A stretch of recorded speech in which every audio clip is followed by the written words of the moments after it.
8 10 12 14 ผม15 แล้ แล้ว ว 18 9 22 24 26 28 อ่ะเดี๋ยวไปนับชนแล้ว 33 34 35 36 37 38 39 40 41 42 43 44 45 46 47 48 49 50เป็นฤาษีแล้วให้2ให้3ให้4นี่แม่น้ำใหม่ก็สิบอกว่า7 8 59 60 61 62 63 64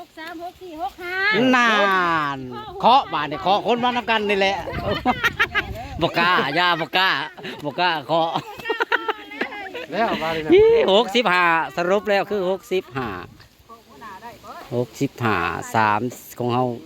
ก็สิซ้ำเก่าแล้วเขาเฮาก็ได้ลดบ่เกินดอกคันบวกใส่กันก็ดีเขาเฮาก็30เท่าไหร่กันแท้เคยบ่บ่แม่น35บ่32 30ซื่อๆก็ได้เฮาได้95ก็คงมีแม่อีก3มันดิสรุปแล้วก็100ซอกคือเก่าเขาเฮาหั่นน่ะ ร้อยตาย ร้อยร้อยตาย ซ้ำเก่าเขาก็ดีรุดลื่นบ่น้อยเกินดอก ต้นแต่ละไห่บ่ทำกะ100 เออสิเป็นไรหอนยังบ่หำเนาะเราก็เฮ็ดต่างกันหลายปี เหลือ100นึง กันสรุปแล้วเขาก็สิอยู่เก่านั่น เออแต่เก่าก็รวมกันไปอีก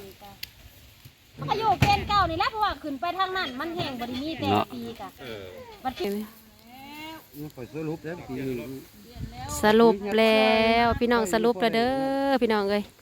ผลออกมาได้65เป๊ะไอ้น้อยเฮาคือไล่ถึงถ้าเฮามานับตอนนั้นน่ะเฮาเมื่อยนะเมื่อยยืนแล้วมาน่ะได้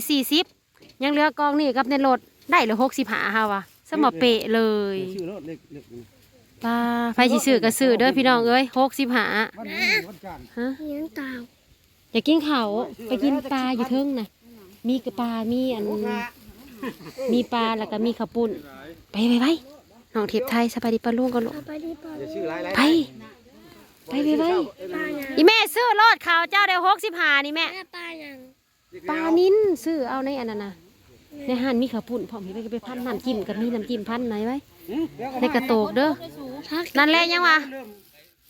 เที่ยวมาเที่ยวไปอยู่นี่มีไปขึ้นเลยไปกินนี่ไว้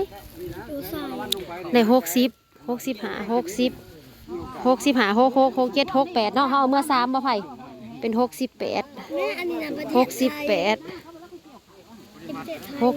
กับ30 72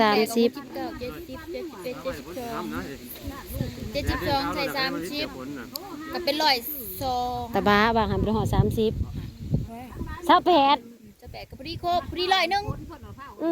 พอดี100แล้วนะ 28บางหัน ป้าพอดี100เต็มบ่มี ร้ ป อ ลาย ยบ่ คัน มี เฮามาโจกออกอย่างร้อยโจกออกจากมันนี่ฮะ60กับ30 60ปลายกับ30 100ก็ยัง พอดี101กระทบพี่น้องเลยขำเสย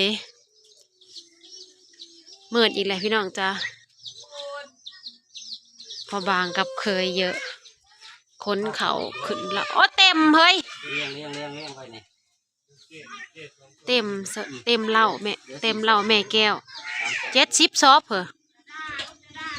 70 สอบเต็มล้าวเลยนะฮะ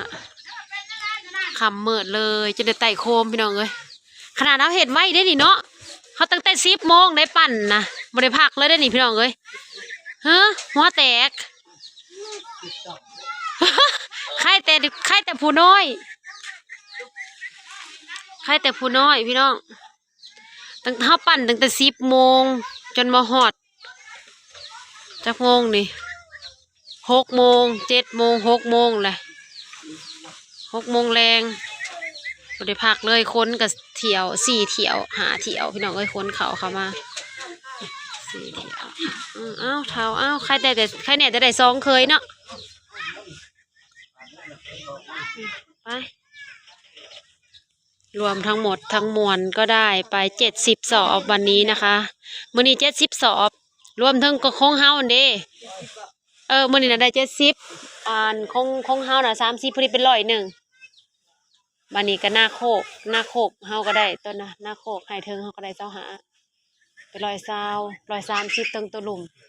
กับปลายมันใส่กันก็เป็น140สรุปแล้วปีนี้นะคะนา2 ถุง 3 ถุงเป็น140อยู่เฮือนแม่กับเพื่อนลูก